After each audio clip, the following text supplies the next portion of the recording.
Good morning, good afternoon, and good evening, wherever you are, to the RWB GT 2021 series. I'm Josh, and with me, as always, is my humble sidekick and racing know-it-all, James. Hello. Last week was a fantastic session for the chaps in a Tier 2 race at Brands Hatch in the extreme wet conditions. Unfortunately, due to technical difficulties, we ended up watching Damien spin for quite a lot of them, and then, of course, that fantastic battle at the end. However, this week we're in the Tier 1 race. And yeah, James, fill us in what happened last week in the Tier 1. Well, it appears Solheim in the McLaren came out on top in P1 with Bicek and Taveri in P2 and P3. So we saw Solheim actually at the first round at Imola. He was leading the race, and unfortunately, I think he had contact with a back marker and fell down the order from there. He was pretty much in control even after the pit stop. So good to see him back out in front of Brands. P4 we had Matthew Haley. P5 we had Royling. P6 we had De Hoor. P7 we had Peck. P8 was Hacks, RWB Hacks. P9 was Elgard, and P10 was Verstappen. Good mix of cars up at the front. We had some McLarens, Ferraris, Mercedes, Porsches, and Bentleys as well. So a good mix at Brands Hatch, and I think that track actually doesn't really suit one specific car. They all excel in different areas, but it's going to be interesting for sure to see how the guys get on this weekend. I think there's been some strong qualifying times, and the usual suspects seem to be up at the front again. Yeah, definitely. Focusing on this week, we are at the Hungaroring in, well, you can probably guess from the name, in Hungary. As James is a track know-it-all, and I often get lost driving to the shops, James will tell you more about this often cloud-covered track. Well, obviously, Hungaroring, based in Hungary. It's a pretty flat track. There's not much camber in it at all. So expect lots of entry understeer, exit oversteer. It's a difficult track to sometimes get your head around and get in a rhythm. I think sometimes with these more classic style tracks, like Brands and Imola, they've got more flow, they've got a bit more rhythm to them. But I find Hungaroring quite segmented and disjointed with the corners, but it's still a great track to drive and some really, really interesting overtaking zones. I don't know which cars are going to excel here, but I think you want a car with some good grunt and some fast, high-speed corners for sure. That anything with a good, strong mid to high-speed cornering capability is going to succeed here quite well. So yeah, I'm not sure. The Mercedes is usually quite good on the caves, but they don't seem to be too aggressive here. And as you said, Josh, earlier on when we were discussing it, I think people are going to be possibly getting track cuts on the exits of corners. But we're with the Bentley at the moment, coming down into turn 1, which is the hairpin. Quite tight, sort of falls away at the exit. Yeah, if we could get an onboard shot, that'd be great. Yeah, that's excellent. Coming down into turn 2, which is a lovely sort of downhill. Not much camber to it, so you've got lots of push understeer. You've got to wait, be super patient, wait for that run down to turn 3 right now on the throttle, and get a really good run through this lovely right-hander, which has a little bump at the apex, run it out right to the exit point, and come up to T4, which is one of my favourite corners. You've just got to commit so hard because it's a really blind apex and blind exit, and then a really big stop into turn 5 here to get it tucked in on that front end. Again, lots of push here with this Bentley, and this is the nature of the track being so flat.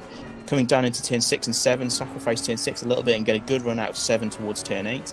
Again, this is a bit of a 90-degree left, and then it looks like a 90-degree left, but actually more like 110. You've got to really tuck it in and wait for that front end to come in for turn 9 there. Leading into turn 10 here, again, sacrifice it a little bit to get a good run through turn 11, and don't run out too wide, otherwise you can do track limits there. And then a big run down to turn 12, big stop on the brakes. Could be seeing a lot of overtakes here and dives possibly down the inside. Get a smooth exit up the hill towards turn 13. Again, just let it run through a big waiting, and then on the throttle. There's your pit entry on the right-hand side, and then turn 14, again, a long sweeping right-hander, late apex onto the pit straight, and getting on that throttle as soon as possible to get a good run to the line. Otherwise, you'll be losing drive out the corner, and then you'll be losing positions to the cars behind. So, yeah, it doesn't, for me, it doesn't flow. I think the first sector is probably the best. Turn 1 to turn 4, I think, is my favourite section, especially with turn 4, how blind it is over the crest. But yeah, the rest of the track, for me, it's just not my favorite track. Doesn't flow, but I'm sure we'll see some great racing. I think some great opportunities out the back section to make some really good moves, and possibly into turn one, some big dives as well. So we'll see what happens, I guess, Josh. Yeah, I think for me the biggest challenge tonight is going to be trying to figure out what the corner numbers are, because there's very few corner names here. We've got a hairpin, blind man now, which is turn 4. You've got the S's, which is more like an S for turn 8 and turn 9. Yeah. And then the best name by far on this track is the Superman Complex, which is T12, 13, and 14. Yeah, Not sure why it's called Superman Complex. Yeah, I was looking for more corner names earlier on to see if they actually named any of them, but it doesn't. It seems that they're not too bothered about that in Hungary. They just want it plain and simple, 1, 2, 3, 4, and so on. I suppose it makes it simple, but if you're joining someone mid-track, sometimes you don't know where they are. 100%. But yeah, if you want to, for everyone watching, if you want to see the timings, see what's going on around the track like we do, I mention this every week, but it's so helpful. Check out pitwall.live. It's down in the description of the YouTube video. If you're on Twitch, unlucky, but you've got the link on screen in the bottom of the corner of the viewing port that we've got. So yeah, this week, of course, we're providing coverage for the Tier 1 chaps for the third round in the series, and well, the qualifying results were super close, especially for the top 10, which I'll run through very quickly now. In P10, we have Carzolio lining up alongside Alex Rogers in P9. Both of them are in the new Mercedes. On the fourth row of the grid, it contains the 2 Aston Martins of Jerome Ruling and David De Hoor in P8 and P7 respectively. Ahead of them is Matthew Halley in P6 and Christopher Taverin in P5. For the second row of the grid, we have Madley in P4, with Valerie Solheim in P3, and up at the front leading this band of merry men are Olivier Curtin in P2, with Ignacy Bucek on pole position. So yeah, the gap from P10 to pole position, it's less than 8 tenths. Super tight battle for the front runners. However, Bucek managed to find 2 tenths to P2 man of Olivier Curtin, which amazing pace from him, especially as he's in that new Ferrari, which I don't like that thing at all. Yeah, I mean, I suppose it's a technique car, and it's a preference, you know. I think initially that car seems to me quite understeery, the initial baseline setup, but I think with some tweaks it could be a really quick car, and I think it may be quite competitive in the mid to high speed stuff. So, for example, turn 3, turn 4, Brown tier, sort of the mid section, turn 9, 10. It's got some possibly strengths around there. I think Oliver Curtin's in the Porsche again, isn't he? Yeah, he is. Yeah, I think that's an interesting car for around here. Again, I think that rear engine actually might help him here, because with the weight you can induce at the rear, you can induce more rotation. I think with the nature of this track being quite flat and relatively quite understeery, I think setting up that Porsche to be a bit more unstable and get that rotation, I think's probably helped him there. These big front engine cars like the BMWs, the Astons, the Mercs, I think they might struggle a bit more with that weight out the front, getting a lot more understeer and a bit more push through these corners. But again, you can definitely set these cars up to how you like them. But I think that's why we're seeing maybe the Porsche and the Ferrari out the front at the moment. But as you listening through the top 10, there were some Mercs and some Astons, so it's going to be an even split, I think. But yeah, not many Lambos or Audis, so they usually seem to fall a bit further back. So maybe they're not as competitive at this track. Yeah, it's definitely interesting. There's a lot of people currently in the pits right now, so it's kind of why we're limited. I'm trying to find some people we don't normally show on stream. But yeah, most people seem to be in the pits trying to perfect their setups, because I'm one of them. Whenever I go for quali, I go out, do 2 laps and go, yeah, that's good enough. I'll make up places in the race and lap 1, which yeah, it is kind of risky doing that, but I just hate qualifying. Too much pressure. Well, I find it so boring. I like to have a physical target ahead of me, like a car that I can chase or hit. I don't talk about the hitting part. Yeah. You engage your inner BTCC driver and just give him the old tap into turn one, nudge them Yeah, on. I've been listening. I've been watching Jason Plato way too much, haven't I? Um, Class. But yeah, it's GT racing. It's a bit more gentlemanly than BTCC, and lucky in RWB we saw last week with Godzilla, of course, when they had a small collision, and Godzilla actually waited, which is the right thing to do, and like it's really good to see that kind of respect between these drivers rather than people afterwards wanting to punch each other at the end. But luckily, people do want to punch each other. It's all good because no one's near each other. Yeah, it was interesting actually. Last week there was we had tier 1 in the dry at Brands and we had tier 2 in the wet at Brands, and surprisingly there was more incidents in the tier 1 race in the dry than there was in the wet race of tier 2. So I was quite surprised by that. But I guess sometimes. As you say, Josh, last week the rain was the great equalizer, and it might have slowed everyone down a little bit and made everyone a bit more respectful. Yeah, it's just one of those things, It is what it is. It is what it is. Yeah, I mean, it's unfortunate we're not seeing some rain here actually, because that's usually what's on the cards for this sort of this place. But yeah, I'm sure it'll be great nonetheless in the dry. But I think if I was in a Bentley around here in the wet, I've done that before when it's brilliant. It's you can drive around the outside of people, so yeah, I'd love to see that, but unfortunately, staying dry. Yeah. Well, we had the GT4 endurance race at Hungaroring last week. For those who watched, for those who didn't watch, because the people who watched actually saw the great action battles out on track, and the GT4s, now that feels more BTCC. They're a lot more mechanically gripped. They can actually chase each other as well through the corners. Yeah. Because they're not as aero dependent. But the racing last week was absolutely fantastic. Yeah, I can imagine. Yeah, I mean, those cars are definitely more aligned with the road car variants that they're based on. So a lot more body roll, less aerodynamic grip, and more reliant on the mechanical grip and working those tyres. So I assume those GT4s were great in the wet as well, and they'll definitely induce some more door-to-door racing, I'd say, than these GT3 spec cars. Yeah, there was plenty of door-to-door racing yesterday at Paul Ricard in the GT4s. It was a very wet race at Paul Ricard. I don't know what it is with RWB and the rain at Paul Ricard. It seems a bit cursed, that track with RWB in the wet, especially after we commentated on that 6-hour race.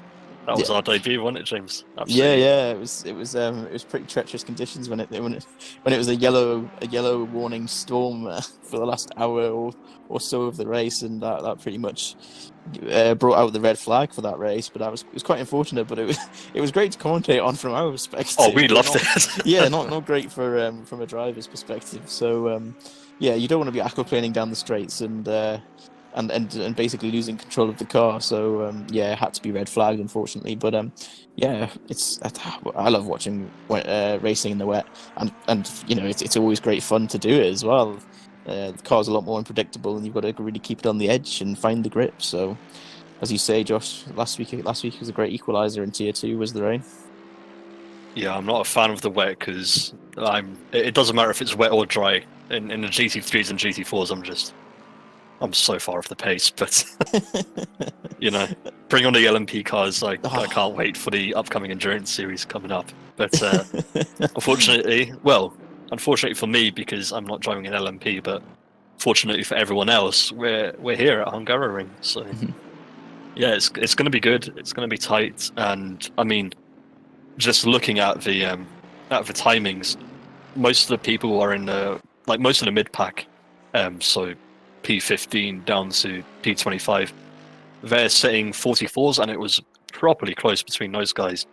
P15 down, really, really close, because you normally expect for the top 10 guys to be, or the top 20 to be very close together, with maybe 2 or 3 stragglers at the very top who just found, you just don't know what they found, but they've suddenly found 3 or 4 tenths compared to everyone else.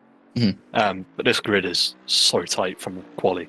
Yeah, I was quite surprised that there was 2 tenths between P1 and P2, which usually isn't the case. Usually there's 2 tenths between the top 5, or it seems to be a decent gap up the front. But to be that consistent throughout the field, and as you say, being even tight at the back of the field, just shows that these guys are really on it and pushing every step of the way and keeping each other honest for sure. So I'm sure we'll see some great racing up and down the field, no matter where we're watching from. It could be P2, it could be P24. I think these guys are going to be going at it tooth and nail, as we say. Yeah, I mean, there's a lot of people who might have kind of payback on their mind for last week's race. Because, yeah, as James said, there were a number of incidents reported last week, which happens, rubbings racing, and of course, because we're racing online, you've got lag to consider, you've got people's machines acting up, and you've got fatigue also coming into play as well. So it is what it is at the end of the day. Yeah, definitely.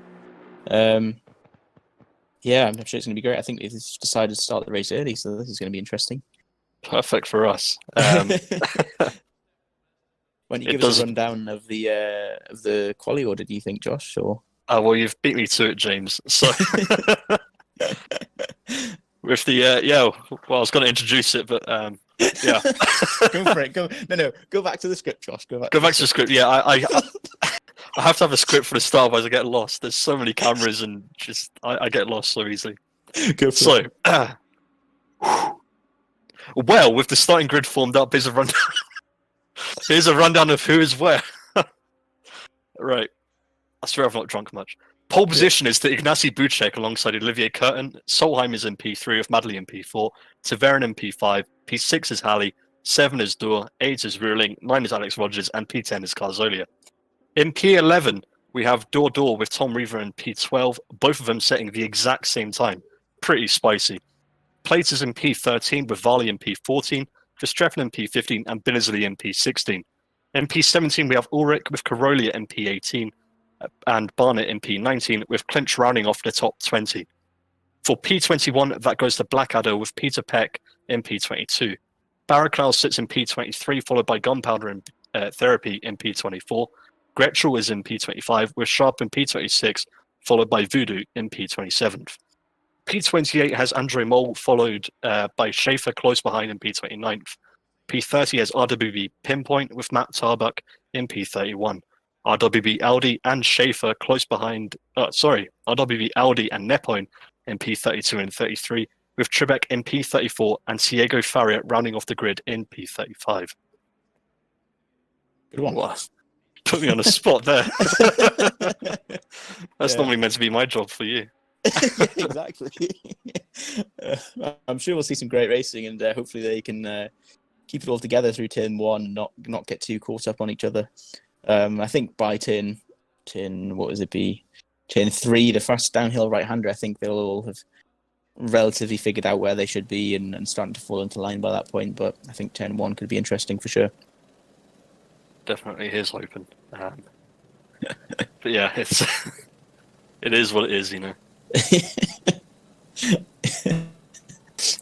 Yeah, I wonder who's going to get a good run down to turn 1. I think the Porsche and the Ferrari out the front. It's going to be interesting.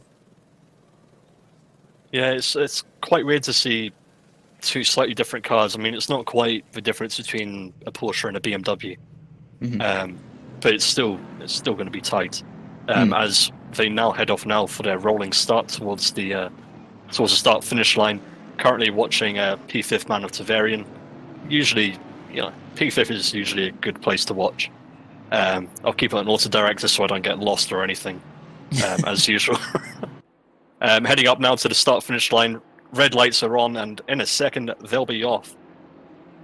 Very late. But yeah, here we go. Everyone getting ready to go, and that looks like lights out, and away they go down towards turn 1.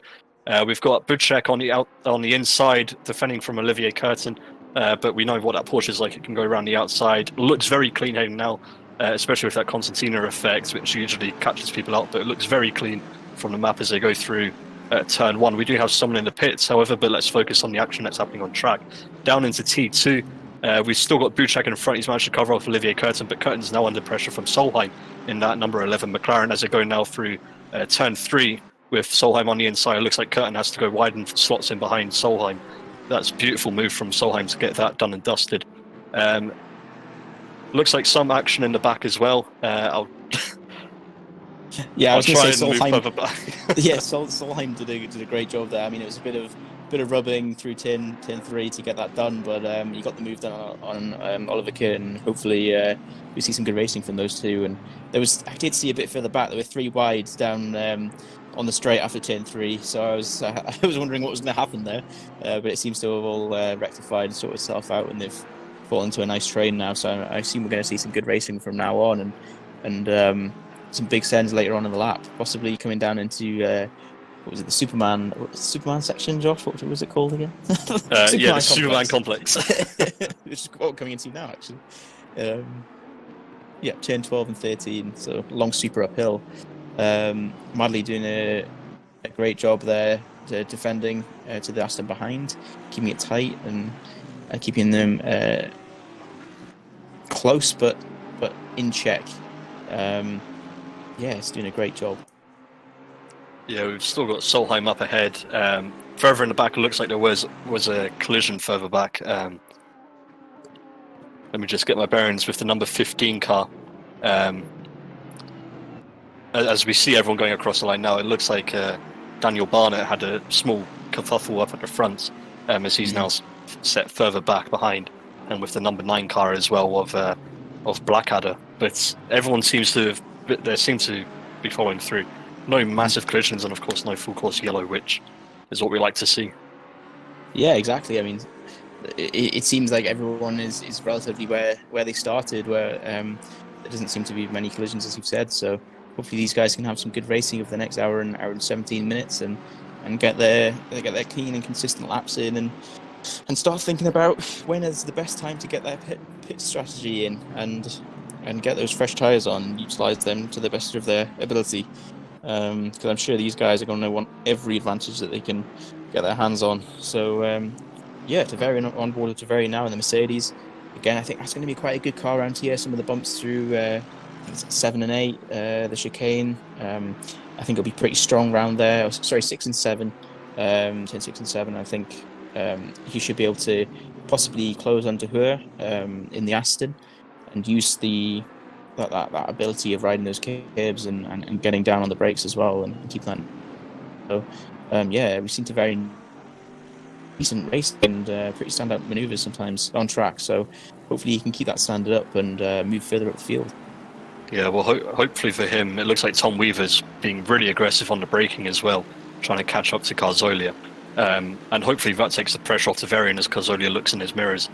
Further back now, looking at Verstappen in that brightly coloured Nissan.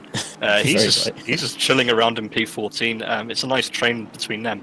But looking further back, as you can see in the helicam, we've got people looking like they're looking down the inside for turn 1.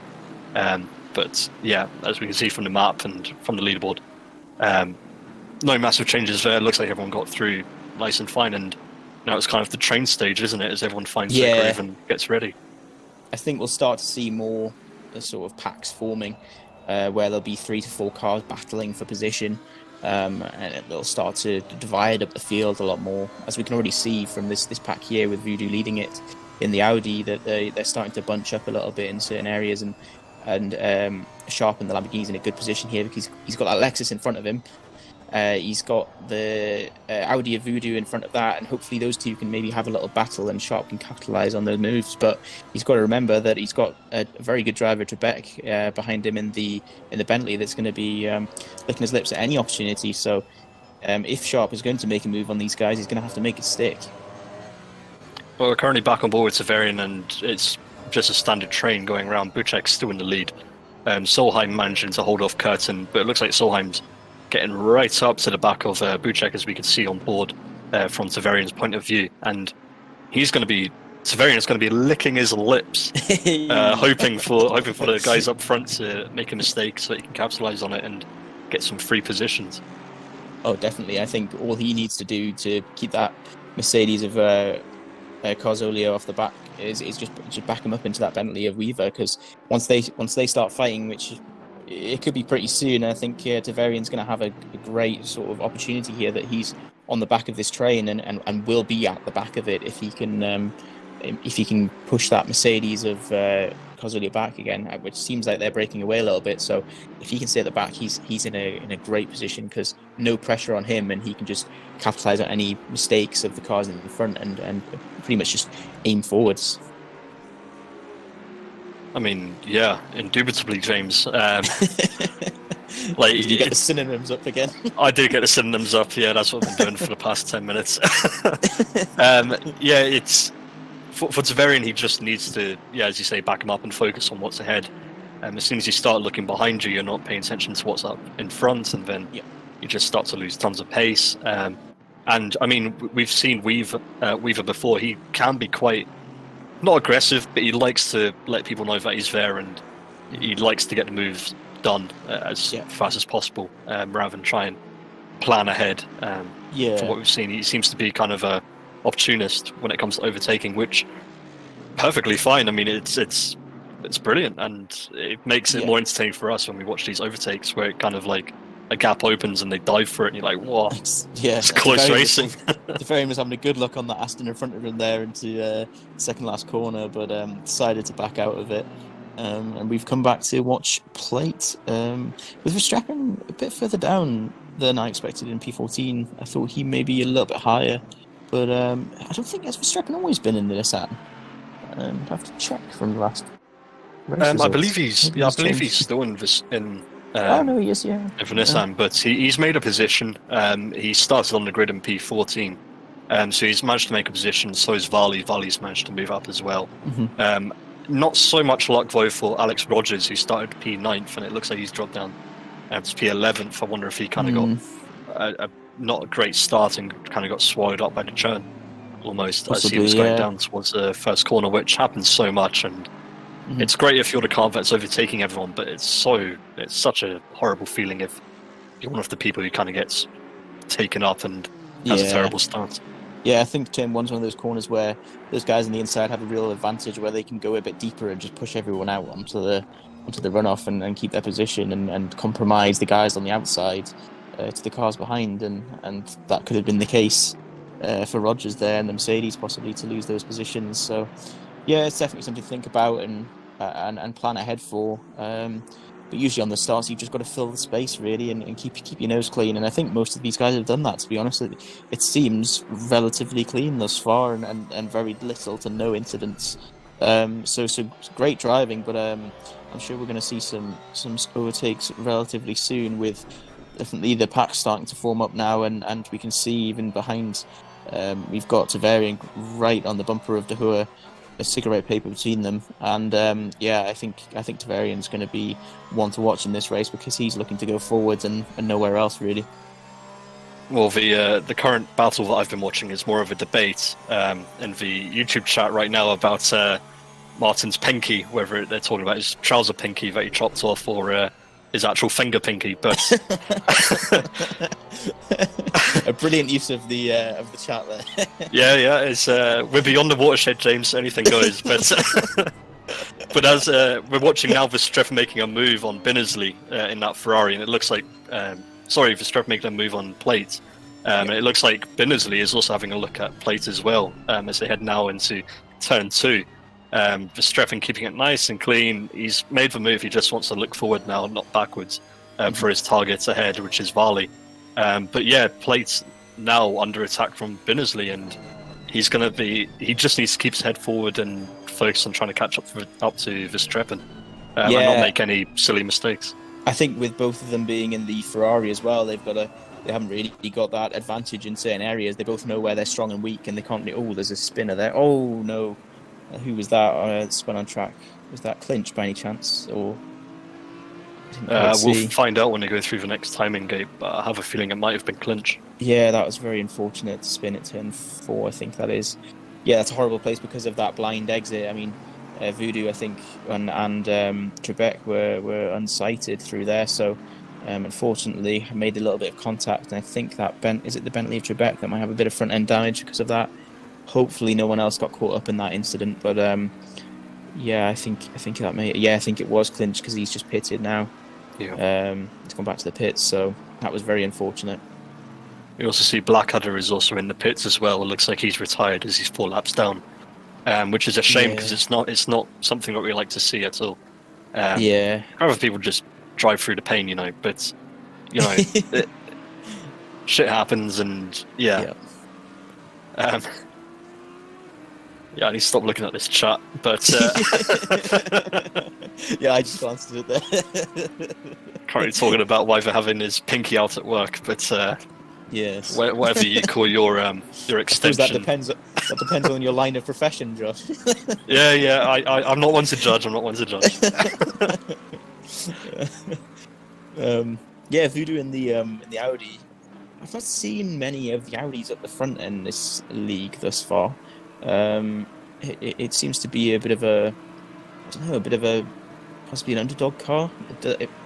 Again, I think is it Corolla in P17 is probably the highest Audi, which is quite surprising. I think it is a very competent car, but it just doesn't seem to be performing as well as some of the other chassis in the league. Definitely. Damn it. But yeah, Voodoo's his driver avatar. He looks nice, calm, cool, collected. But yeah, it's kind of tricky when you're in Voodoo's position and you've kind of got space ahead of you, space behind you, and you just need to try and put in good laps, and you just need to make sure you don't overdrive the car too hard. Bin the tyres or even bin the car itself into a wall. Just trying to catch up to the pack ahead.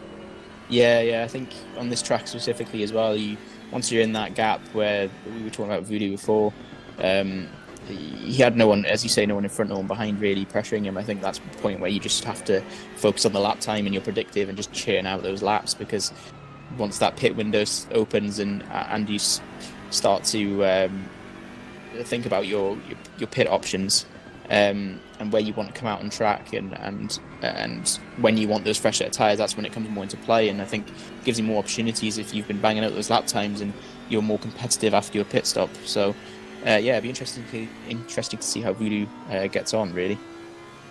Definitely back on board with Voodoo. Not sure why the auto directors. He seems very intent on showing Voodoo's face. Maybe he'll lift the visor up at some point.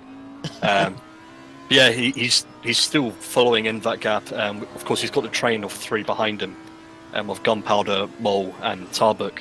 And it looks like he's catching up to the track ahead from the timing screen that we're being shown. So so far everything looks really clean from where we're sitting, and I mean that's kind of what we really love to see, because we absolutely hate. Well, we love it really when we see the cars crash, but it's not something we'd like to encourage. Yeah. I mean, this is the tier 1 group, Josh. I mean, these are the top boys of the league. I mean, I expect clean racing from these guys. Well, I suppose they are very competitive, so sometimes that can take over. Yeah, I'm currently trying to get a different camera other than Voodoo's face. There we go. But yeah, he's very much in the kind of clear almost. He's not having to battle anyone, or he's just literally just having to drive. Yeah, and sometimes that's what you want for this sort of racing.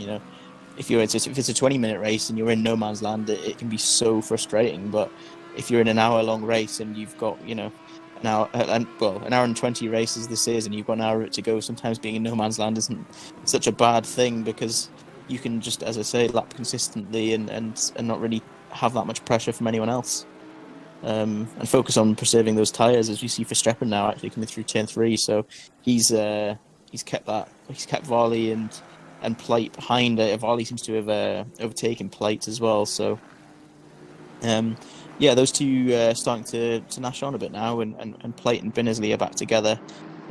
Possibly see some action between those two, because in the past, I think, with both of those being Ferraris, I think they're going to, as I said before, know where each other's strengths and weaknesses are. So hopefully they can have some good battles on track. But Plate is definitely hanging on to the back of Varley here, and possibly considering trying to make a move, because the pressure from Binnersley is going to be building and building and building. And if he doesn't get anything done soon, he's going to have a Ferrari alongside him, I think. Well, it's one of those tough things when you're in a train, especially when you're in the middle, and you feel like you're faster than the guy ahead. You're catching up to the back of him in the corners and the braking zones. Yeah. But then you're also having to pay attention to what's happening behind. Further up the field, though, however, currently watching David de Hoor chasing down Madley, who's chasing down Curtin. And look at that 4.5 second gap to Buchek and P1. He's just aware of it right now. I think possibly O'Curtain may have been defending maybe a little bit too much and just lost sight of Buchek, and that's really cost him, because once you're at the front of that train, you've got no one to tow you round for the rest of the lap. So he's basically towing everyone else round and then defending them all off. So he really needs to back Madley up into De Hoor and hopefully get a break from them, and then try and knuckle down and catch Buchek up in the lead. That Ferrari seems to be going really well around here. So at the moment, it seems like he's just cruising really. Well, we were mentioning earlier as well, and at the start of the race, that Taveri needs to back up Carzoglia into Weaver, and it looks like it's paid off actually, because Carzoglia dropped behind trying to defend from Weaver, giving Taveri clean air to try and have a go at David de Hoor and Madley. Yeah, and De Varian seems very close to De Hoor, and he has been for quite some time. So, it'd be interesting to see if De Varian can make that move on the Aston, and possibly get that P4. I'm sure the Aston will have some strengths in some areas, but I think that Mercedes can't make the move, and we have seen De Varian, to be quite a consistent racer, and has made some really good moves in the past. His performance in Imola was quite strong, so hopefully these guys will be battling long into the race, I think, and this pack of four seems to be sort of yo-yoing, backwards and forwards. I think accordioning is probably a bit more complicated to say. No, I don't know how you messed up trying to say it properly, but managed to get it when you weren't needing it. Yeah. Back on board with Adam Sharp, watching him trying to take on Gretschel as he head down the main straight onto turn 1, or the hairpin, of the very few named corners. But it looks like he's not. Looks like he's struggling to try and get close enough to Gretschel in order to make a move. Gretschel getting a terrible run out, and that's now given Sharp the opportunity to have a look down the inside, and he decides, no, that's not for me, and tucks back in behind Gretschel as they go through now turn 2. But he's just sticking to the back of Gretschel all the way through as they go through turn 3 now. And yeah, it seems like the front the aero wash for the front of his car is just non-existent. He's just sticking to the back of it like he's glued on. Yeah, and I think with this nature of this track as well, with not much camber in it, he's going to be struggling in the front end of that car, especially following that big Lexus, which is punching a massive hole in the air. But he's close right up to Gretschel for sure, and I think he's really determined to get this position, and he knows he can have it. I think that's what he knows in his mind, that he could be in front of that Lexus in front of him, and it's definitely taunting him a little bit. But he just needs to find that point in time where that Lamborghini is stronger than the Lexus, or possibly Gretschel makes a mistake. He just needs to keep that pressure on, and hopefully just take that opportunity when it comes to him. And I think he's definitely showing intent by showing his nose quite a lot. The nature of that middle section of the track with lots of left rights and left sections, it's quite hard to set up a move. But when you've got those double sort of right-hander, you can make someone defend into the first right and then get the cut back for the next right. So definitely a tricky section to overtake, that middle section. But I'm sure we'll see some interesting overtakes possibly into turn 5 and 6, I think it is. So let's have a look at some other drivers. Currently looking at door, but we've got Alex Rogers trying to fend off from it looks like door passing Alex Rogers, or a back marker. Suspects it's more of a back marker than him having to defend, but it's interesting that there's already back marker. Of course, as we say, shit happens, and some people get a terrible race, and it's good sport that they continue racing, because back markers had a massive challenge and change up the game during racing, and it's brilliant to still see him continuing to drive. So fair play. But yeah, of course, there's also the mandatory pit stop, which, that'll introduce back markers as well, and it's just 55 minutes on the pit window. Yeah, it's going to be interesting for sure because you can use those back markers to your advantage, as we've said before. So, if these guys encounter a one on track, especially that leading pack, Oliver Curtin could use that to his advantage and possibly back up Madley and Duhur in the Ferrari and the Aston and get a break. So it swings and roundabouts with that sort of thing as well because he could also equally get held up and Madley could make the move in that Ferrari. So yeah, it's going to be interesting to see. But Buchek again, just extending that lead by another second or so. Seems to be very dominant in that Ferrari and pretty much just cruising and just putting in those lap times and then deciding when he's going to pit really. And I think he could possibly draw this out for quite a long time in that Ferrari and wait and put that fresh set of tyres on later into the race and have them ready for that last push to the line. So he's looking pretty dominant and pretty confident, but we never know. We might see O'Kirton doing a cheeky undercut possibly. Well, we've just seen Solheim go into the pits. He started in P3, so I wonder if he got tired of trying to battle in that train, is looking for some clean air to try and get the undercut working for him.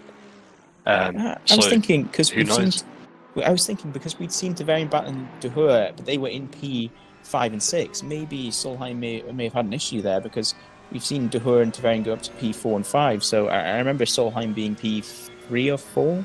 So I know he's pitted, but maybe he had already dropped back from that initial pack earlier on. So maybe we just missed that. Yeah, it's not like us, James. We're always switched on. We've currently got Buchek and P1 coming up to some back markers who are battling each other. And that's always a tricky situation, is when you're approaching back markers and they're fighting. Because it's just the worst thing to ever come across. Yeah, because the blue flag doesn't necessarily mean they have to move out of the way. It just means that there is a faster car behind or approaching, and it's making them aware that Buchek is there, but Buchek still has to get those moves done and get past the cars in front. And if they're battling for position, they're not going to want to move out the way of Buchek's Ferrari just to let him go, and they're going to want to stay on each other's bumpers. So yeah, it's going to be interesting for him to try and get past these two cars in front. So hopefully he can do it cleanly and as quick as possible, because he does not want to be losing that now 6-second gap that he's built to Curtin in the Porsche. And I think that is simply down to the fact that Buchek has clearly backed up Curtin into Medley there and had a break from that pack and seized that opportunity to get away, and now Curtin is having to defend those cars behind and keep them at bay. Yeah, it's one of the aspects of motorsport that we love, isn't it? Yeah. Like, there's so much more to it than just driving fast around the track. There's just so many different aspects to it. But yeah, it looks like Buchek managed to get past him, no problem whatsoever, with some help from the back markers to let him through. So that's always good to see. I have to say, we saw this sort of dominance from Solheim in the first round at Imola. He was leading for most of the race, but he got caught up with those back markers, and I think went off at Varante Alta at Imola, and that was his race really. He dropped back into I think it was the low teens possibly by the end of the race, even though he was leading for the majority of it. So hopefully Buchek can not fall into that trap, and possibly we put the commentator's curse on him now, and he might have the same fate as Solheim. Hopefully not. But yeah, we were just looking at Dor and Tavarian just before the auto director decided to boot us off them, because that was actually looking quite spicy as they crossed the line. Here we go, back to it. Luckily he's paying attention.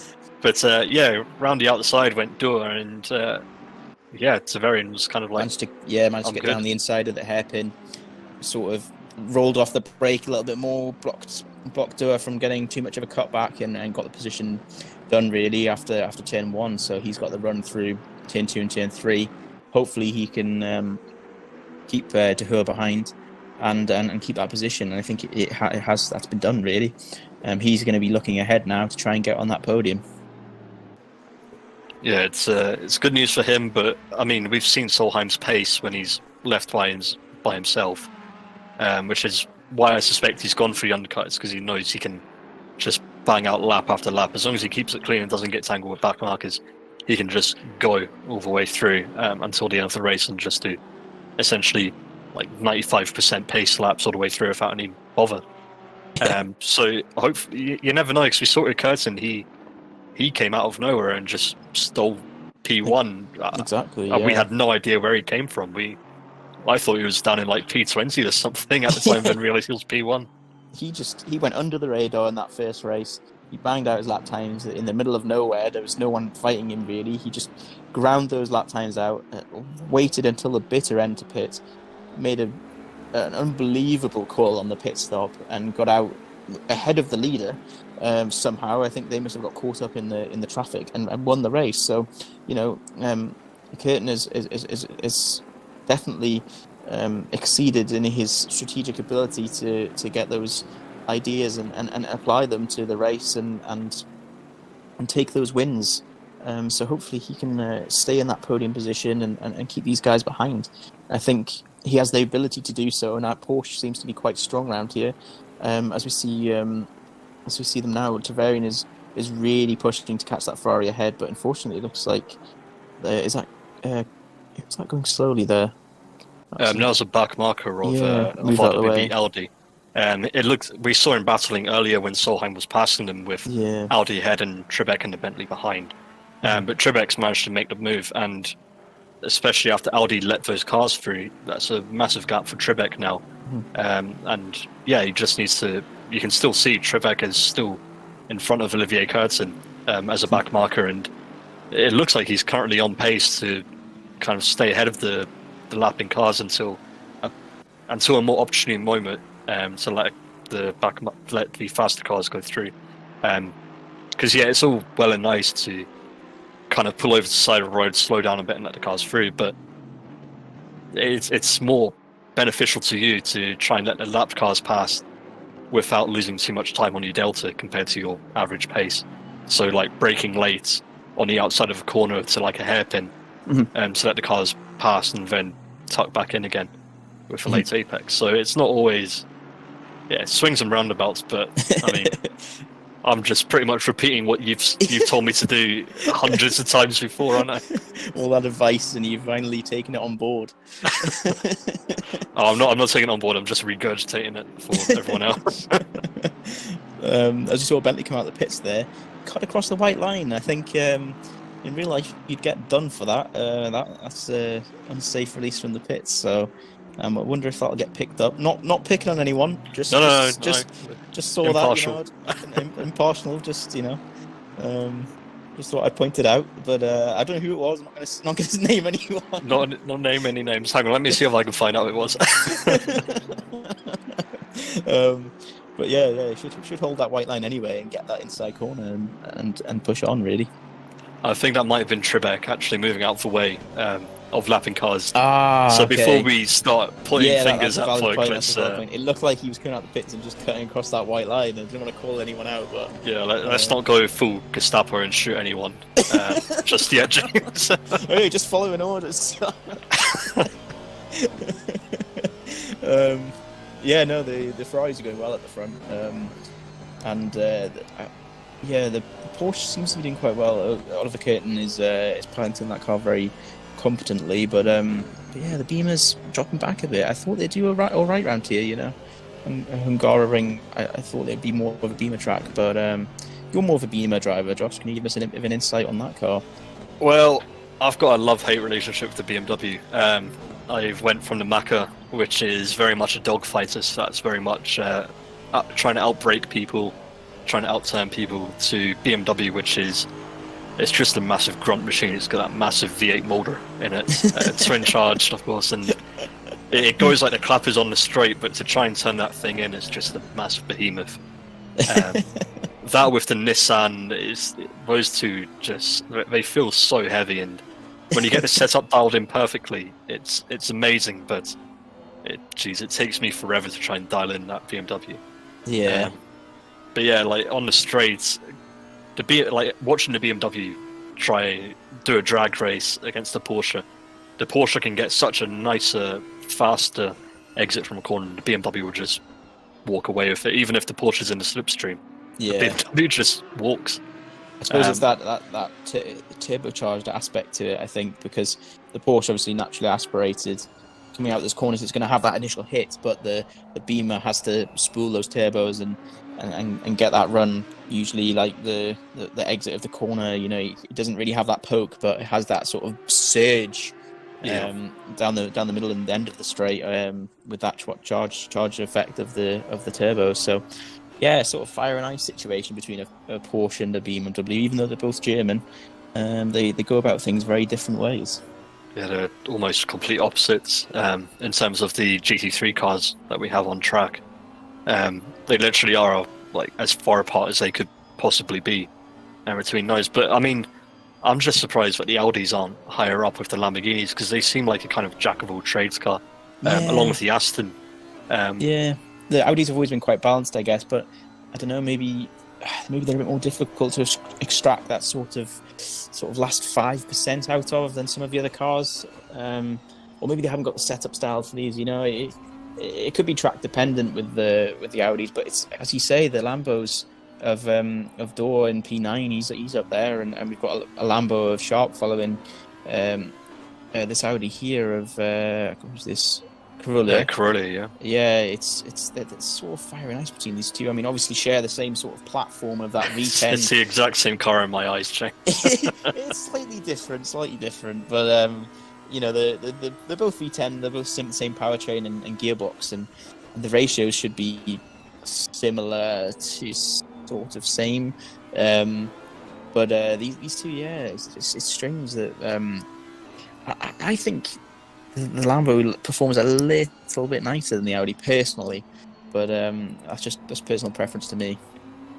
Well, I know for you, James, your favourite is the Bentley. That seems to be every time I see you driving an ACC, you're always in the Bentley, and the Bentley. I can't get my head around it. It's a tank.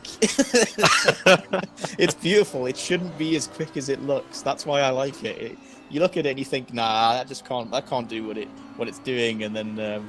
When you see them in real life, they are just ridiculous. The snaps on the upshift in real life are like gunshots. They're amazing to hear. And when they've got that engine off, actually on the Bentley, if you're like 10 meters back, the engine cover, off on the Bentley, if you're 10 meters back, you can't actually see the engine. You have to be like within a meter of the car because it's sunken so far down into that chassis and so far into the firewall that you can't see it because of all the bodywork. I mean, it is literally an out-and-out race car when you get up and close and personal, but it looks very much like the road car, which is a big old boat. Well, speaking of the boat, we've got Halley in the Porsche going up against Weaver ahead in that Bentley, and it looks like Weaver's kind of pulled back from Carzolia slightly. I wonder if Weaver's kind of had a moment with the grunts that Bentley has. It's got so much grunt, so it's quite easy to kick the rears a little bit. I think on this track as well, with not very much camber, as I said earlier, it's easier to kick that rear end out and push the nose on, which the Bentley will be struggling with. And you can see that how composed that Porsche is in comparison through turns 2 and 3. There, you can see that that had such a nice turn into turn 2. You could see the Bentley understeering and really pushing that front end, but the Porsche managed to keep it in, get a good rotation of turn 3 down the hill, and just fire through. So the Porsche seeming very composed. The gap to Weaver is 4.4 seconds. Yeah, I can't read, so that was a back marker that they passed. Bentley, yeah, no worries. But I think he's got some work to do. But it seems to be that he's got that car really dialed in, and it seems to be driving it really well. Well, Weaver's still trying to battle Carzolia. They're still having a big old battle, and that's been going on for about 14 minutes. It's a long time. Yeah, it's a long time to have a battle, especially as intense as those two are having. At this stage, it's kind of Carzolia could go for get the pits and then pit now and then try and get some nice clean air without being pressured by Weaver, but of course that opens the floodgates for Weaver. I mean, my assumption is that Weaver might have slightly more pace than Carzolia, hence why he's able to keep up with Carzolia the whole time, but he just can't make the move from what we're seeing on the timing sheet. I will point out, though, that Curtin in P2 has slipped away from Vucek, and Vucek has got a now 12-second gap to the guys behind, so he is storming away at the moment. That is a really dominant performance from Bicek. I think these guys at the moment don't have an answer for him, but they are close together and battling quite hard from sort of P2 to P6 really. As we see that the Ferrari of Madley is in the pits actually, so he's going to be dropping down the order and really throwing the cat amongst the pigeons in the mid pack. So as Verstappen has done the same from, I think he was in P12 Verstappen in that Nissan, and he's dropped down to P23. So it's going to be interesting now. Some of these guys are starting to think about that early pit and getting on the fresher tyres with their fuel load on board to finish off this race. So, they're going to be amongst some possibly slower drivers than themselves. So it's going to be interesting for them to try and fight their way through because they aren't going to be getting blue flags. They're going to be fighting for position, and these guys won't be moving over for them. Yeah, that's kind of the risk I always worry about pitting early, is the fact that you'll be blue flagged and you're obliged to move out of the way and kind of let the faster cars through, and that usually ends up hurting your race. So the undercut is quite strong, especially with the fresher tyres, but then you also end up being held up a little bit by lapping cars.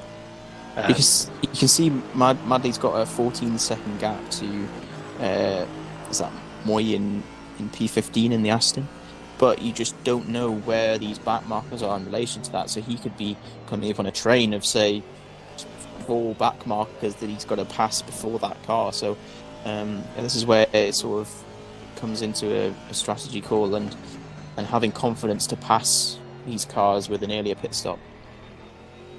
Yeah, as we see Tavarian now also going into the pits on the timing screens. Just a quick reminder, if you are watching, make sure you check out pitwall.live so you can see all the information that James and I might miss, or in case we do fuck up, as it sometimes happens. We're not professionals yet. Someone hire us, please. But, yeah, David Dorr, we've been watching him on this really. I love this camera on the bumper. It's one of my favourites. But yeah, he's just kept it clean. He's just very smooth, kind of throwing it left and right, trying to get the car turned in, and it just grips up so nicely. It doesn't look like he's pushing the front at all. He just seems to know the exact speed that he needs to do to make the car kind of dance through the corners almost. Yeah, he's really driving to the limit of that tyre, and we've seen him do that time and time again.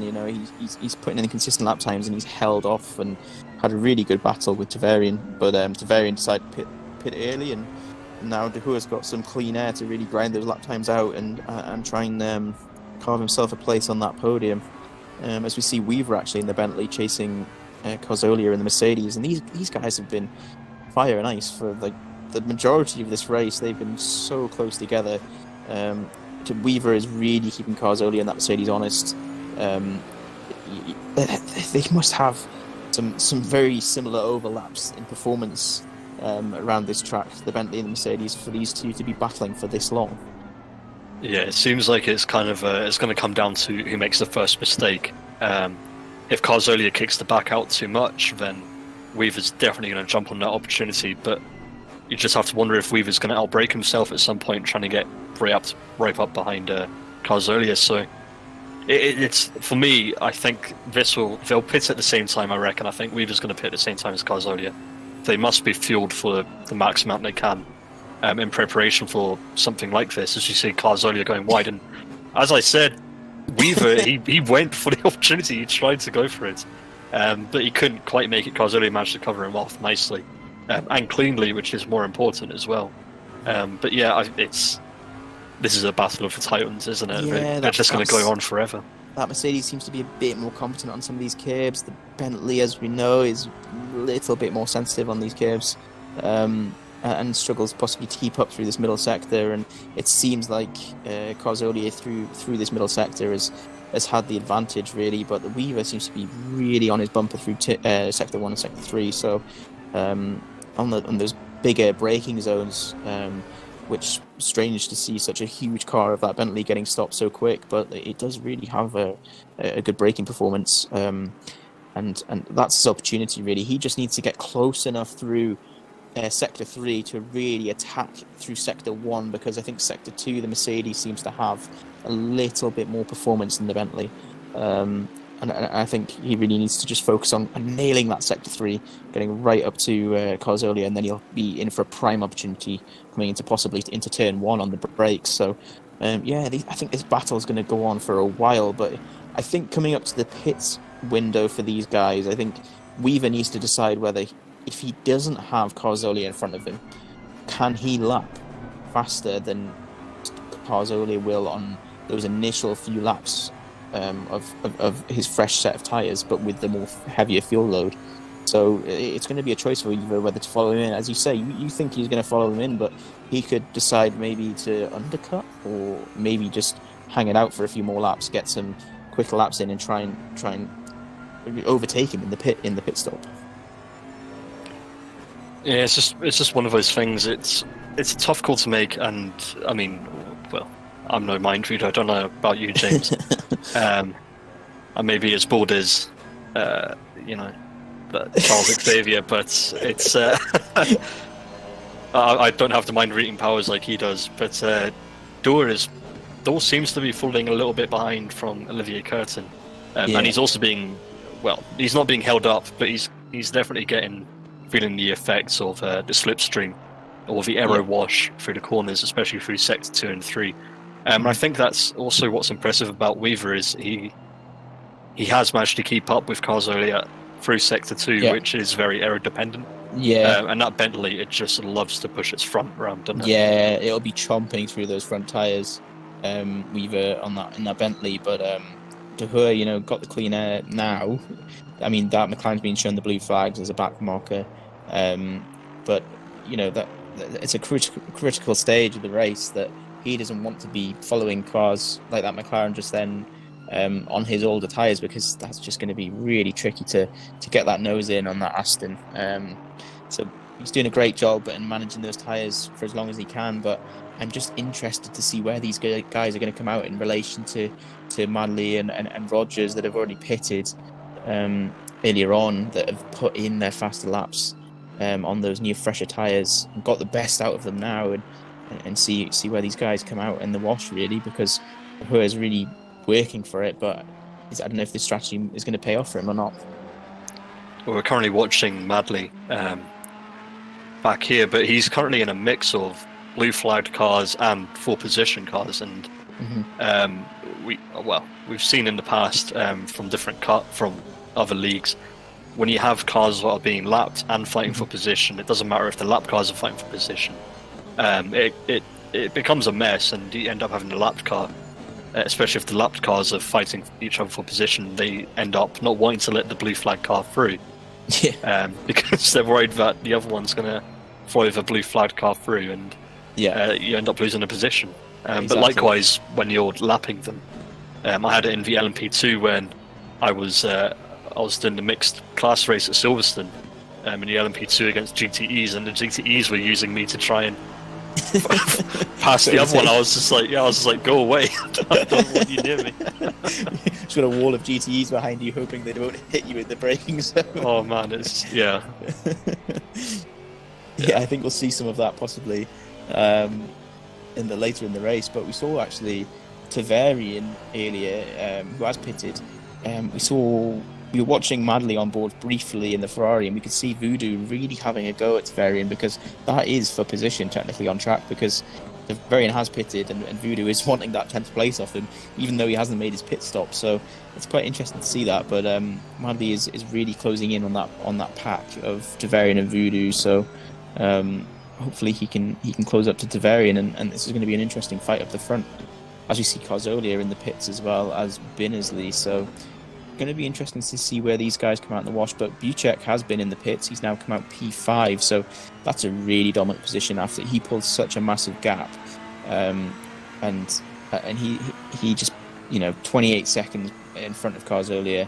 It's going to be interesting to see where Curtin comes out and whether Curtin has closed that gap to him at all, because last time I saw it was 12 seconds between the two of them. So it's going to be interesting to see what happens after the pit stop, whether that's increased or decreased. Well, luckily for Carzolia, Weaver didn't follow him into the pits, so he's actually got a bit of a respite. But he's going to be. It looks like Binnersley might actually be on his heels as well and looking to have a go. But Carzoli is caught up to Varian, so those two are going to have a battle. But yeah, of course, that means Madley's going to catch up, and in fact, it looks like Madley's coming up to the back of those two now. Yeah, he's closing in for sure on Carzoli. I think. Yeah, is that Carzoli in front of him? Yeah, I believe it is. Yeah, actually no, 1.7 seconds behind Carzoli. So maybe I'm doing my maths. That probably isn't the car in front of him, is it? I'm getting confused. Oh no, Madley's 0.5. Yeah, no.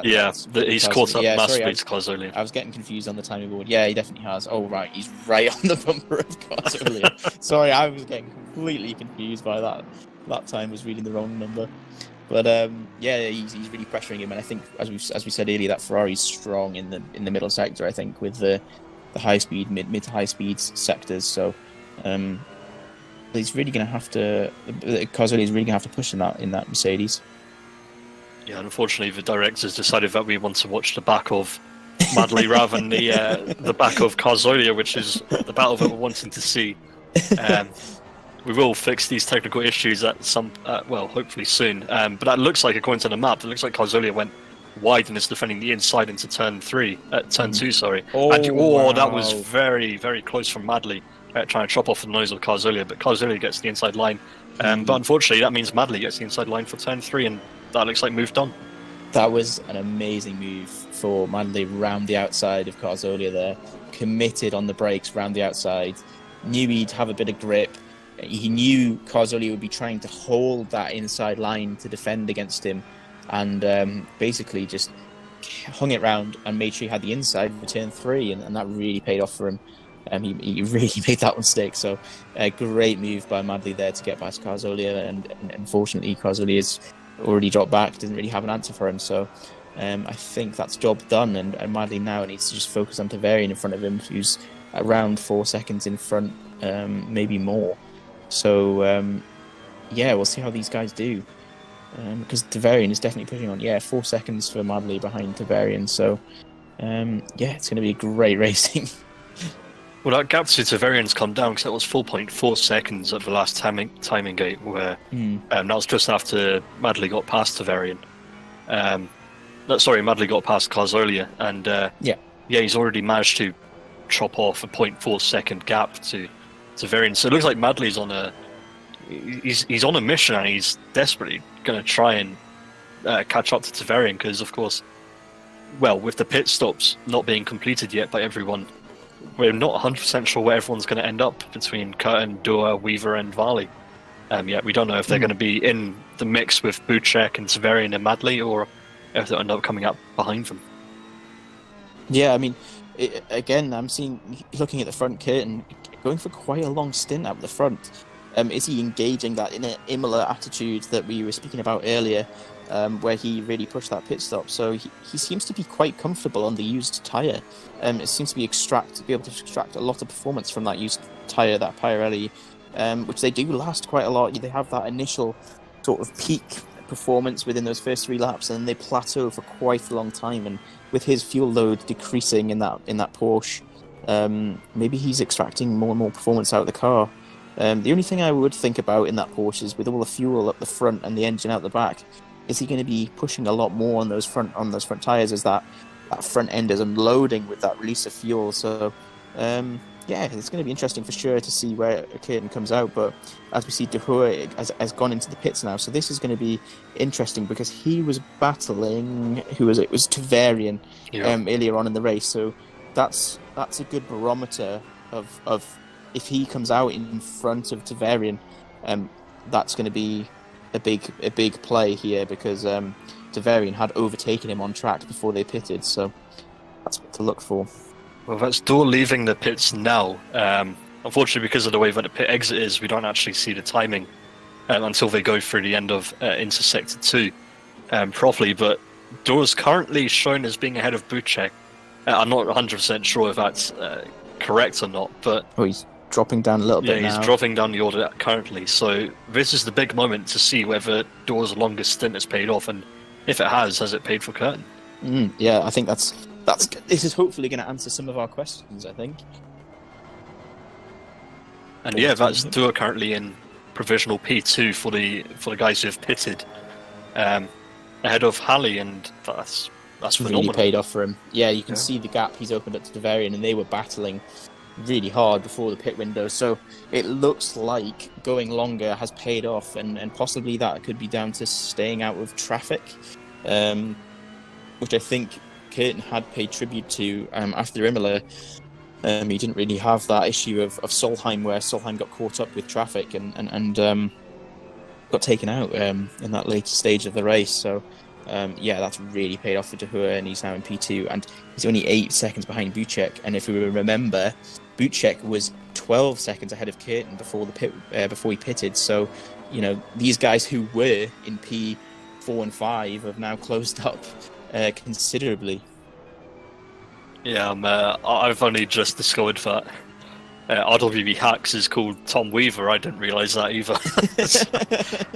He's currently in P2, not pitted yet. He was hounding the back of Carzolia earlier. Absolutely phenomenal battles between those two, and we were hoping that would last forever, but Weavers, or Hacks, will just continue saying Weaver, so I don't confuse myself even more. Who knows, when he comes out of the pits, maybe he'll actually be fighting Carzolia again. Quite possibly. I mean, that Mercedes-Bentley battle has been great to watch, but looking at Dahua's performance and how he's been able to extract a lot of performance out of the Zolder tyres and come out on top, really, I wouldn't be surprised if Weaver has actually jumped Carzolia by doing this strategy.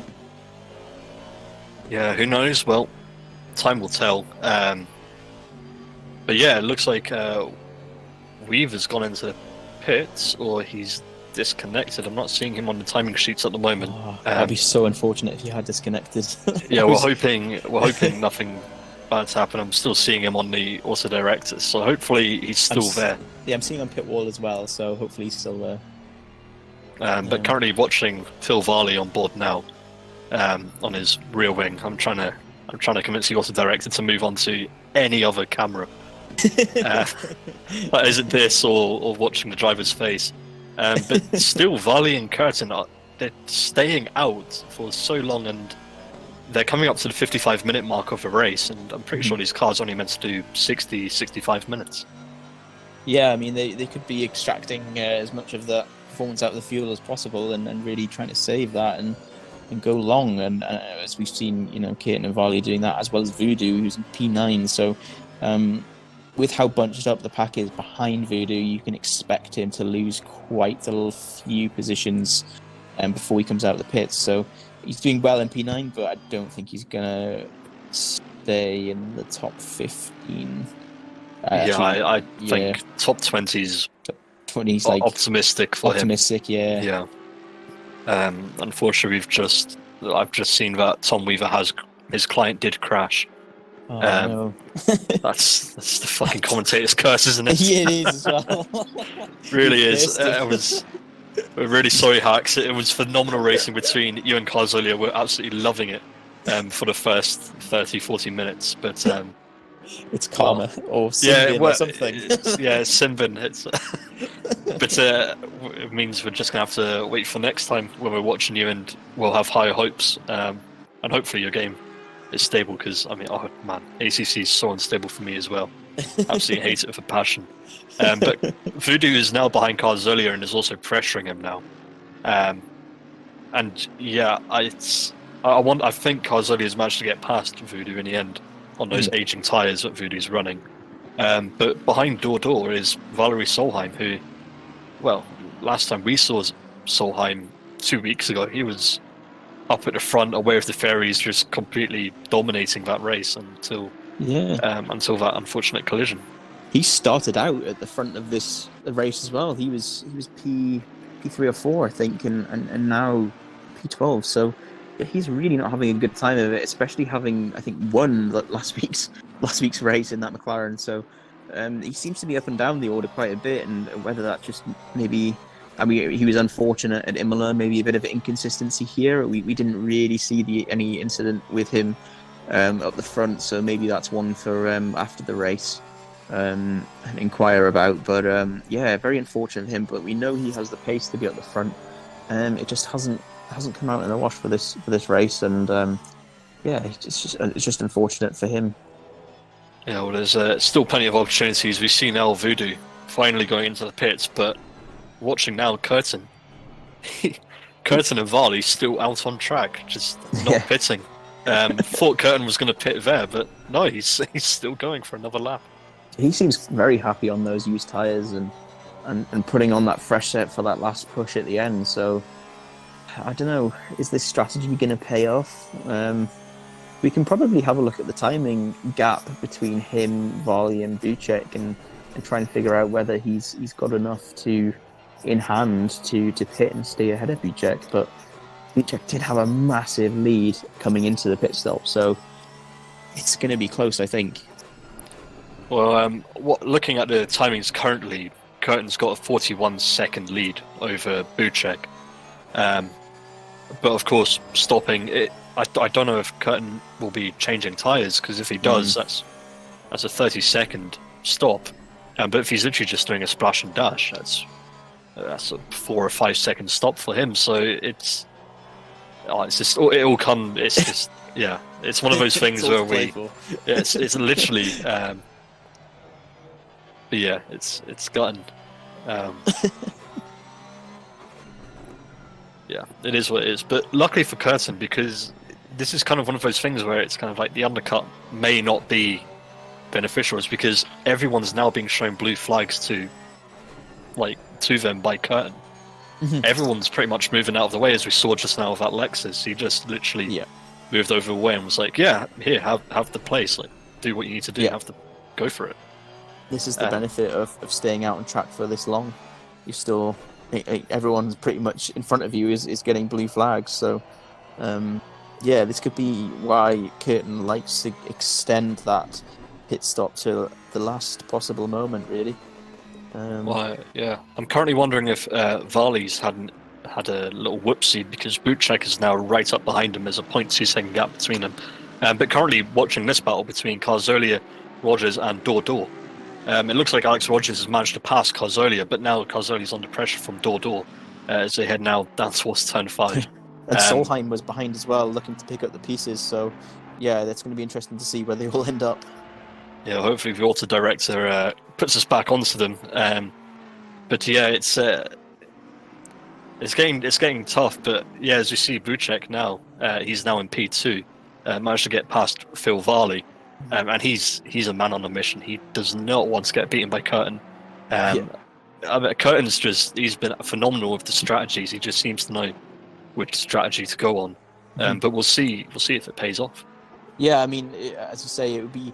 I think Buchek would be absolutely devastated if the way he loses is because he pitted early and then got stuck in traffic, whereas Curtin everyone in front of him is being shown a blue flag and he just pits late and stays ahead. So that would be really demoralising for him. But it does open a beg a question that why isn't everyone else sort of trying that strategy? Maybe they're not as good as managing the tyres as Curtin is in that Porsche. He does seem to have that thing dialed, and it never really seems out of shape. He always seems to be in control of that car and just on that limit of adhesion and not really going over it. So he's not graining those tyres. But I think he's staying out again. This is going to be very interesting. I'm very excited to see what happens when Curtin pits. At this stage, though, he's nearing the bottom of his tank at this point, because that thing can only go about 65 minutes on one tank of fuel. But we're seeing a lap car getting well out of the way of him, letting him through, and yeah, he's just continuing on as if nothing's happening. Was that Sharp off on the side of the track by any chance? It looks like it is Sharp. Yeah, he looked like he pulled off, and I don't know why. He's in the pits as well. Maybe he had an incident on the straight or on the last corner, and he's got damage. It looked like he clattered the wall on the start-finish straight, clattered the right-hand wall. So I wonder if something in the real world has caught his attention that he needs to go off and sort with. You'd know all about that. I unfortunately, I do, and unfortunately, that time when the real world literally called me, I did clatter the wall quite heavily. But yeah, Well, it is what it is. But looking at that pace from Buchek, he's already 4.3 seconds ahead of Varley. Yeah.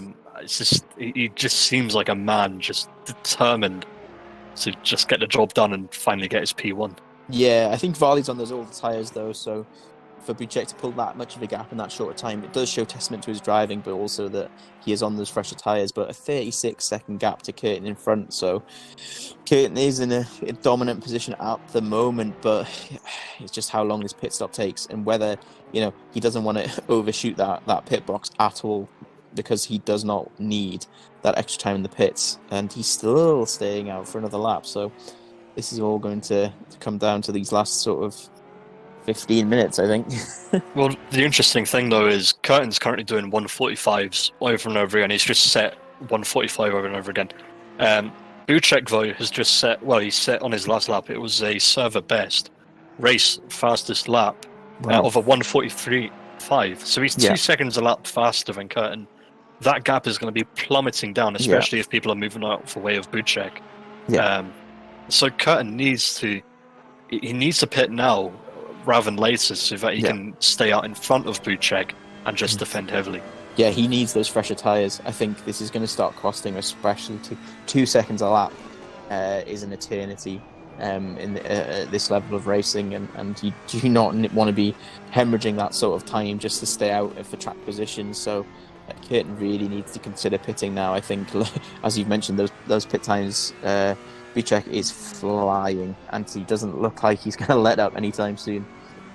No, he's constantly setting fastest sectors at the moment on this lap, and I think Curtin might start to be sweating a little bit now. He's over half a second faster in sector 3, sector 2, nearly a second faster in sector 1. He's just flying through these corners, and I had hopes for Curtin, but I think he's just left it too late now. Yeah, I think he's probably about 2 laps too late at the moment. His opportunity really was when Buchek was caught up behind Varley, and I think that would have been the optimum opportunity to pit, because Buchek would have to find that way past Varley, and Curtin could have capitalised on that with how much more opportunity he had in the pit stop. So I think that's out the window at the moment, but it's definitely coming down to the wire, and it's going to be interesting to see still where Curtin comes out, because you've got Tavarian there, who's 11 seconds behind Varley. And I think that gap's going to be closing pretty quick as well, because Tavarian is very competent in that Mercedes. So it's going to be fun for sure. But we can see actually De Hoey and the timing screen is closing up to Tavarian as well. So those two back together again, actually. Yeah, 2 people who are currently together are Halley and Madley on the screen now. These two have been battling for the past lap, as far as we're concerned, because we've only got 2 sets of eyes, don't we? But currently these two, they're just battling it out, and the Porsche again, it's just so great exiting corners and going through them. But on a straight, the Ferrari, it does tend to wheeze, but it can hold off a bit better than a Porsche on the straight. Almost like it has a little restrictor plate in the turbos. It's sort of coughing up top. It's like trying to suck as much air in as it can, but it doesn't. Yeah, it's like it's smoked an entire 10-pack before going out on track. It's busy coughing its lungs up as it goes along. It does have a bit of a wheeze now you say it, that Ferrari, doesn't it? Yeah, and the fact it says overboost instead of a red line is a bit confusing as well, because I'm like, oh, sweet, overboost. I'm going to absolutely fly now. But of course, no, you don't fly in a Ferrari on the straights compared to some of the other powerhouse cars like the Nissan, the Bentley, the Beamer. But I just love that Porsche engine. Well. I love that Porsche engine because it just sings, and it's one of the few naturally aspirated cars on the grid. I mean, you've got the Lambo and the Audi sharing the same V10, which sounds great, but when you've got that many of them on the track, it's a bit boring. But that flat 6 naturally aspirated just sings. Whereas the rest of the cars out on track, you've got the Ferrari Turbo is a turbo car, Mercedes, Aston, BMW, Nissan, McLaren, they're all twin turbo V8s or V6s, and it just gets a bit boring after a while. And I do like a car that sings. I know you're more of a V8 person, Josh, but yeah, I do like a grumble. I like more of a scream. I like a screamer, I have to admit. Oh man, you can't say that the Maserati in this game doesn't sound amazing. Oh, I'm not denying that, Josh. I'm just saying, I'd rather have something that screams at 9,000 RPM rather than 7,000. Well, clearly you've never driven a BMW because then your opinion would change because that thing sounds amazing.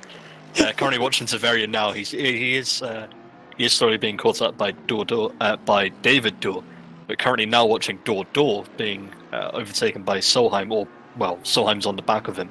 Last we saw Solheim, he was in P12, but he's now managed to catch up to P10. Now trying to get P9 off Dorr.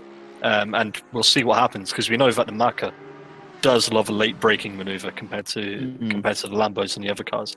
And as we see it now, Solheim looking down the inside, he kind of doesn't have the braking or the distance. He's not close enough to Dorr to try and get down the inside, do a late braking maneuver. But that's now Dorr being chased down towards turn 2 by Solheim, going around now. But I can't see Solheim getting the position in sector 2 without Dorr making a mistake.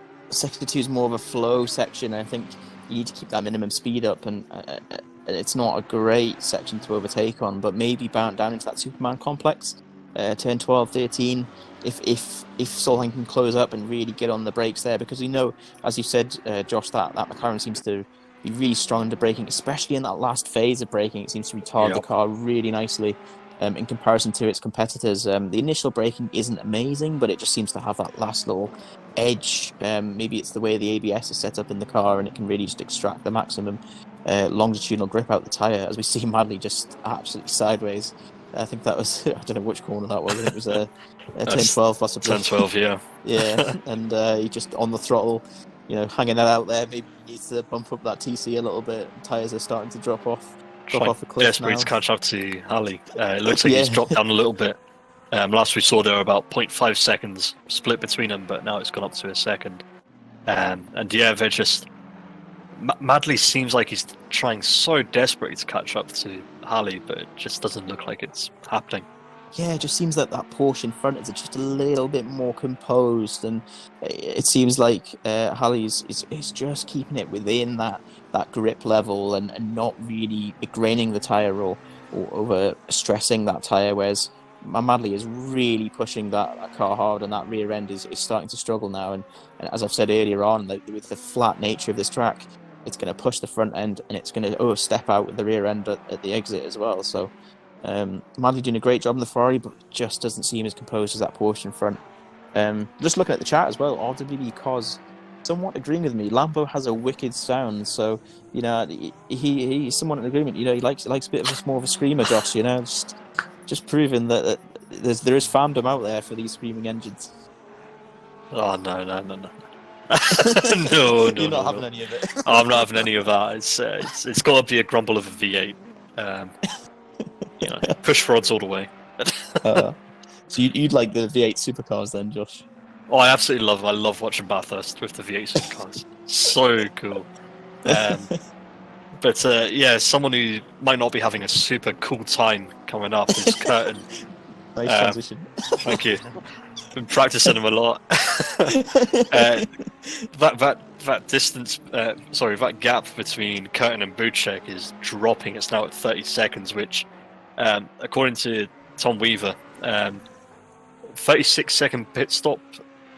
Apparently, it's about 36 seconds, and now that gap's down to 30 seconds. So, Curtin could easily get P2 if he pitted, but I'm wondering if he's left it too. I really think he's left it too late for that P1. He's about 5 minutes too late.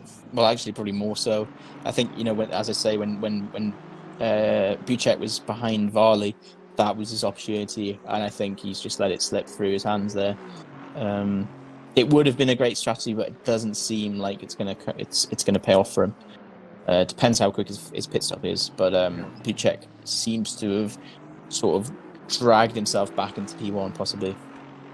Well, someone who dragged out their lap times is Phil Varley, who an absolute shocker at Sector 1. He ended up setting a 1 minute 14 in Sector 1, whereas everyone else is doing about 37 seconds. So I wonder if he kind of got out of shape, or if he hit a wall, or ended up pitting at the end of his lap before. But yeah, he's currently now in P11.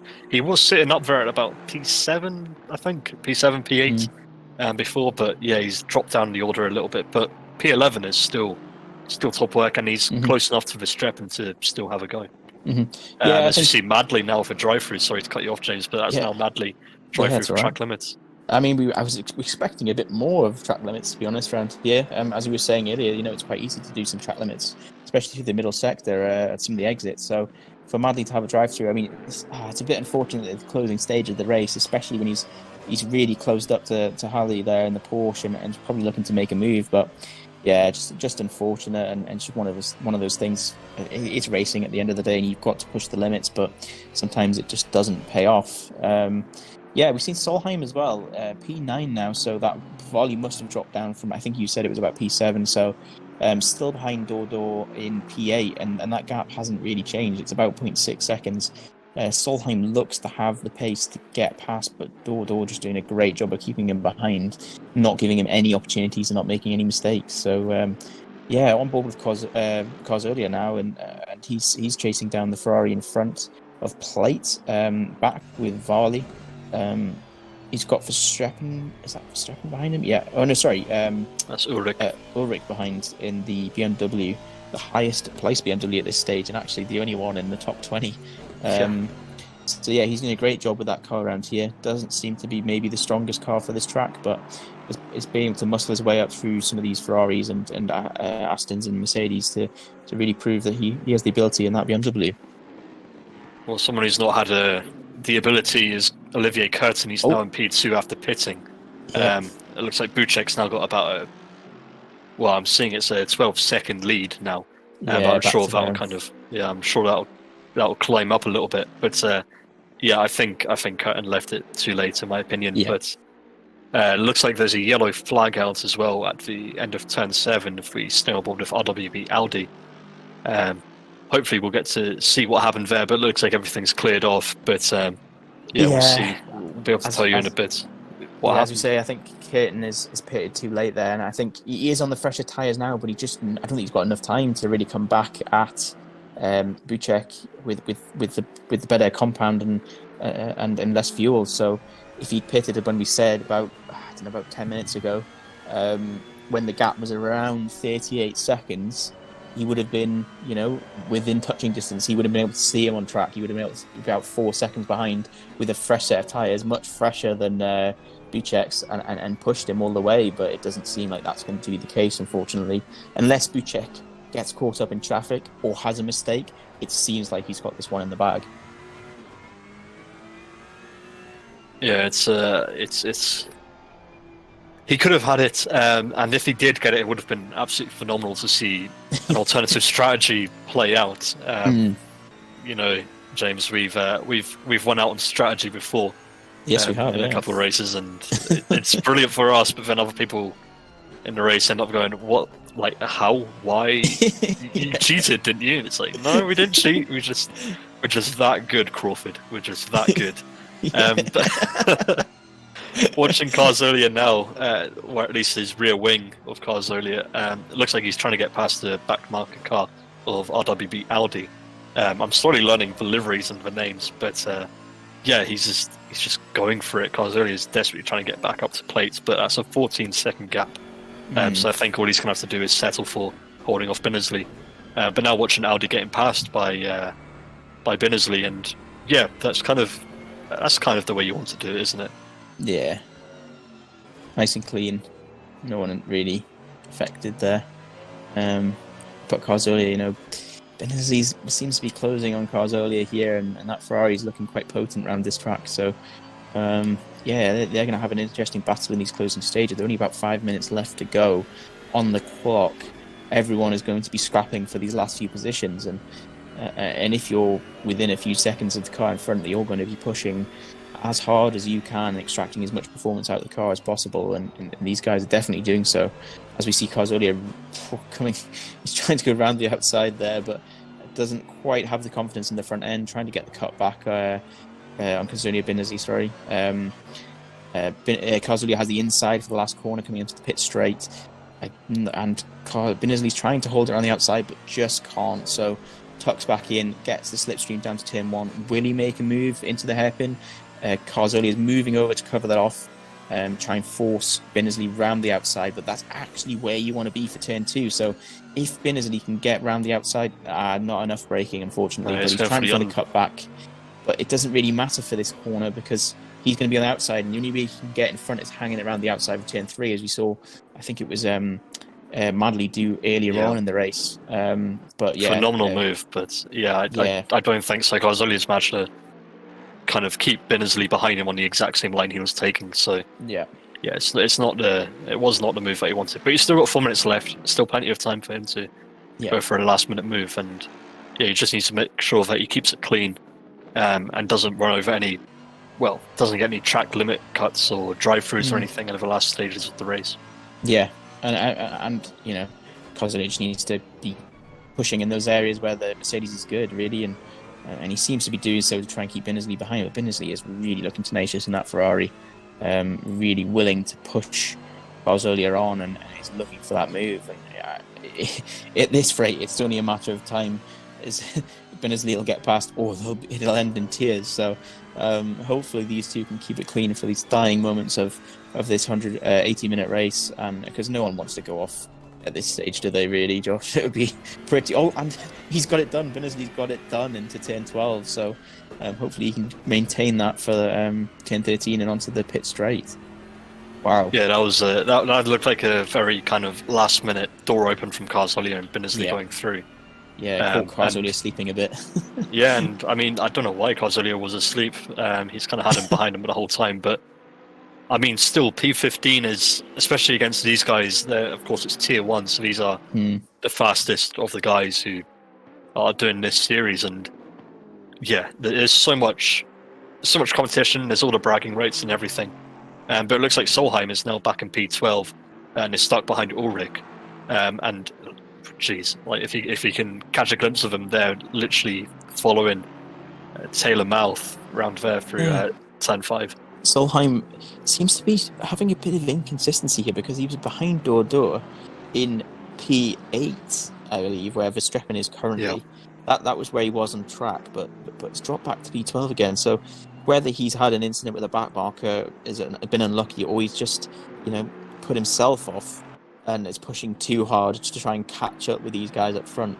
Because he won last week's race. He has the pace to be at the front, but he's just having a really hard time of it of late, especially through in race 1 and this race. He just seems to be very unlucky. So whether we'll see him get past some of the cars in front, and he's really pushing Ulrich in the BMW at the moment. So definitely on for a move. So hopefully these guys can have a good battle to the end. But yeah, unfortunate for Solheim.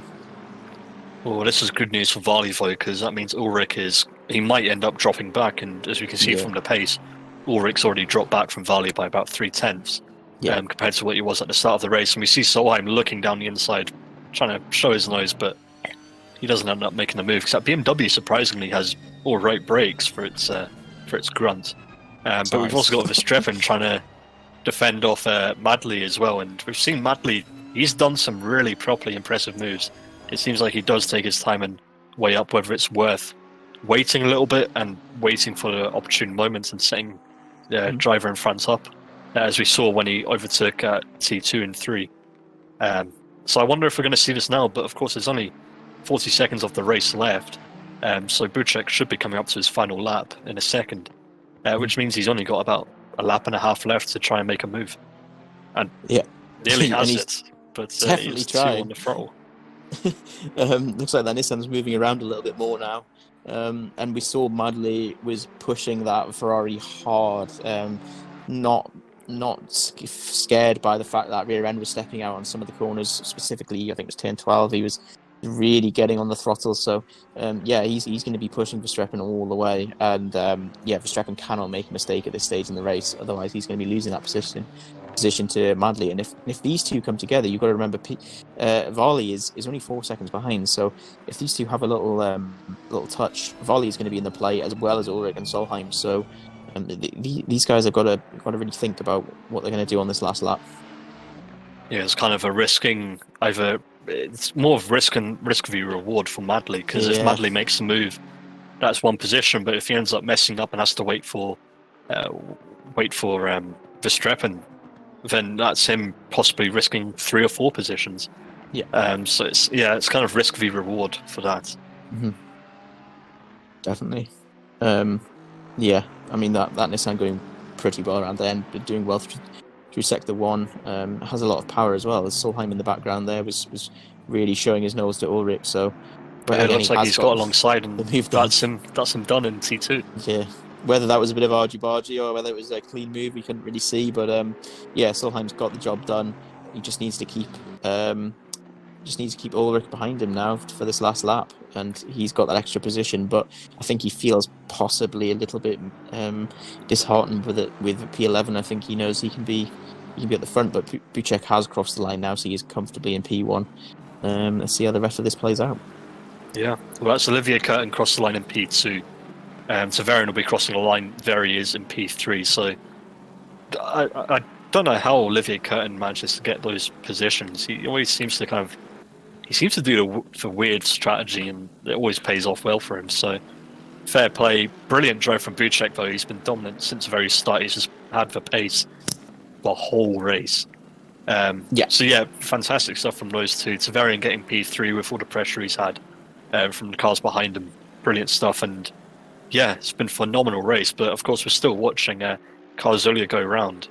Heading now down past T10 up towards turn 11. He's got RWB Audi behind him. I wonder if they're going to have a little bit of a battle, just for the sake of it, even though RWB Audi is a lap down compared to Carzolia. But yeah, now watching the rear wing of RWB Audi as we go around through turn 12, through turn 12A, round T13, which is this nice left-hander part of the Superman complex. And yeah, luckily the director gives us a nice camera for us to watch the very end of the race as they head on now through turn 14 for Caroli's rear wing in the pit. Yeah, shame about that, but that was a great race there, and it definitely kept us on the edge of our seat, especially with Caton pushing that pit window all the way to the end. So some great racing and pretty, from what I've seen, pretty clean racing as well. Yeah, that was extremely clean. I mean, it's always clean racing at RWB, but I don't think there wasn't any accidental mishaps or anything. It was properly good. But yeah, brilliant race, and I'm still going to say Brands last week was my preferred race because that was absolutely brilliant. But no, that was brilliant this week as well. Yeah, Brands in the wet was pretty sensational, but yeah, as you say, this was really good to see these cars in the dry and pretty balanced competition as well. These tier 1 boys are really pushing each other on, and it seems they race better and better every week, and the strategies are really improving. So yeah, I think this was the last. If there's another race next, is Zolder, isn't it? Is that Zolder, James? Is it? Yeah, it's Zolder. Yeah, next week. What an informed bit of commentary there. So I'm next just week surprised that you're awake, but yeah. Yeah. Thank you everyone for watching tonight's race. We hope you enjoyed it, and yeah, we loved it. Hope you did too. Next week, as James said, we'll be covering Tier 2 race for round 4 at Zolder. But yeah, make sure you click the subscribe button if you haven't already, and the bell to receive notifications for when RWB go live. We've got tons of commentators, and it's always great action on track, as you've seen from today. And yeah, whether it's the Constructors' Championships on Saturday or the GT 2021 series of me and James commenting on Tuesdays, or even the upcoming endurance events up in March. But yeah, as always, I'm Josh, and James, my semi-professional racing driver who kind of knows what he's on about. Professional commentator, of course, yes. Yeah, professional commentators first. But semi-professional racing driver. But yeah, thanks for watching, and stay tuned for next week. And remember, don't race alone, race RWB.